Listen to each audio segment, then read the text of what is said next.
जो पितृजन होते हैं वो शरीर त्यागने के बाद भी हमारे आसपास आते हैं? इसका कहीं कुछ आपने ऐसा कोई किस्सा वगैरह सुना है? देखिए, होता ये है कि कहीं ना कहीं आत्मा जब तक परमात्मा से नहीं मिल जाए वो कनेक्टेड रहती है उसके परिवार से। वो फ्री होने के बाद भी ये किंवदंतियां हैं, इसको हम प्रूफ नहीं कर सकते। एक कहानी मैंने सुन रखी है भगवत आचार्यों से। वो बताते हैं कि एक जगह व्यक्ति भरा पूरा परिवार छोड़कर शरीर त्यागता है, बहुत आसानी से शरीर त्याग देता है, ऊपर जाता है। उससे ऊपर कैबिनेट मीटिंग जो होती है चित्रगुप्त जी की, वहाँ उसको बोला जाता है तुम्हारे कर्म बहुत अच्छे हैं, तुमने जीवन में पुण्य भी बहुत करा है, भगवत कर्म बहुत करा है, तो तुम्हें हम मोक्ष दे सकते हैं, फ्रीडम फ्रॉम रीबर्थ। तुम चाहो तो हम तुम्हें मोक्ष दे सकते, क्या चाहते हो आप? तो बोले देखो, दूसरा कोई होता मोक्ष मांगता, मैं तो कितना अच्छा चाहता हूँ मेरे परिवार का, मैं मेरे परिवार से कनेक्टेड रहना चाहता हूँ और उनके काम भी आना चाहता हूँ। बोले तुमको दूसरा जन्म कॉन्सिक्यूटिव हम इंसान का नहीं दे सकते। बोले एक काम करिए, आप मुझे मेरे घर पे बैल बनाकर भेज दीजिए, दिन रात मेरे बेटों के लिए हल जोतूंगा मैं और फिर रात में कुछ संध्या से रात में वजन उठाने का काम करूंगा। बोले चलो तथास्तु, तुम्हारी इच्छा पूरी। गया, उसने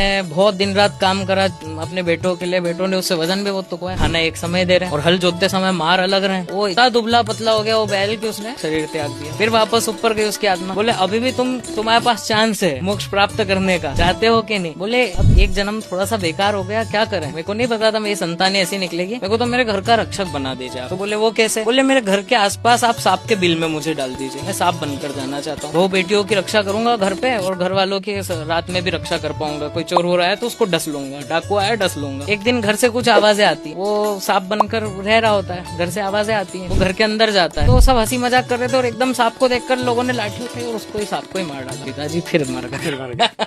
तो कहने का मतलब ये है कि पितरों को ऊपर जाकर बहुत ऑप्शंस है। इस कहानी के माध्यम से हम ये समझते हैं, पर कनेक्टिविटी उनकी जो लास्ट जन्म था उससे इतनी जुड़ जाती है कि वो बार बार चाहते हैं हमारे बीच आना। तो जब तक हम पितृकर्म करते नहीं, क्यों पितृकर्म कराया जाता है? वो तो गए ना जो जाना था जिन्हें, उनका पितृकर्म इसलिए करा जाता है कि उनका यहाँ से डिटैचमेंट हो, वो हम पे सिर्फ आशीर्वाद की भावना बनाए, वो भी साल में 1-2 बार उनकी तिथि पर आए और वापस चले जाए, क्योंकि उनको भी तकलीफ होती है हमसे कनेक्टेड रहने पे। और जब वो आते हैं, अब ये तरीका भी उन्होंने ठीक नहीं था। और जैसे आत्मा स्वरूप में भी वो आते हैं, तो घर में एक आत्मा का रहना ठीक नहीं है ना, क्योंकि वो कनेक्टेड है, उसको वहाँ से भी बुलावा और यहाँ भी उसका अट्रैक्शन है, तो वो बुरा रहता है घर के लिए। तो इसलिए हम पितृकर्म कर उनको फ्री करते हैं कि आप जाइए अपने परम धाम की तरफ, आप दूसरा जन्म लें, आपके साथ जो भी हो।